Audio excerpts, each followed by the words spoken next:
Que se passerait-il après l'extinction de l'humanité? Les humains ont habité la Terre pendant environ 2 millions d'années. Maintenant, si nous pensons à notre planète comme un être vivant, alors un jour, il peut simplement se débarrasser de l'humanité comme un invité ennuyeux.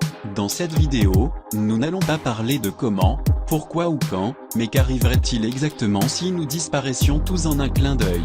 Les premières secondes après l'extinction humaine, tout débuterait avec le transport qui s'écroulerait, les trains, les bus et les voitures continueraient jusqu'à la collision, et tout cela ressemblerait à cette photo mémorable, du matin quand la Suède a cessé de conduire sur le côté gauche de la route vers la droite. Au fil des minutes, les centrales électriques manqueraient de leur approvisionnement en charbon. La panne la plus effrayante dans l'histoire commencerait alors que toutes les lumières, les ordinateurs et les centrales électriques se ferment progressivement. C'est à ce moment-là que les avions commenceraient à tomber, mais il faudrait encore plusieurs heures avant que ceux qui partaient en autopilote commencent à atterrir, et ce serait la fin de l'ère de l'aviation. La faune du futur. Tout resterait relativement calme jusqu'à ce que les usines chimiques commencent à libérer des gaz dans l'environnement. Les réacteurs des centrales nucléaires à travers le monde ne se refroidiraient pas de sorte qu'ils exploseraient, en émettant des doses importantes de radiation qui provoqueraient des mutations imprévisibles. Les nouveaux citoyens. D'une manière très similaire au film de Madagascar, la faune prévaudra dans les villes qui ne sont plus habitées par des humains. Après que la nature a repris le contrôle et les herbes sauvages et marines ont envahi l'environnement, les nouveaux locataires. Les choses commencent à être plus attrayantes après 3 à 6 mois. Le rayonnement est parti, et la qualité de l'air et la visibilité s'améliorent. Les animaux de la forêt commencent à envahir les maisons humaines.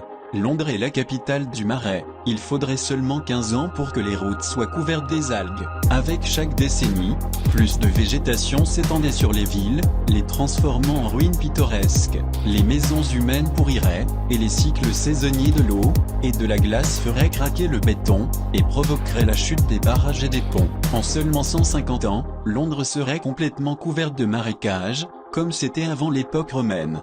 La dernière agonie des grandes villes. Après 230 ans, la tour Eiffel partiellement détruite, pourrait servir d'abri aux sangliers. La statue de la liberté ne lèverait plus fièrement la main droite. Les plaines nord-américaines seraient habitées par de vastes troupeaux de bovins, de rennes et de bisons. Les villes de la côte seraient progressivement détruites par des ouragans, et la côte sud des États-Unis serait balayée par les inondations.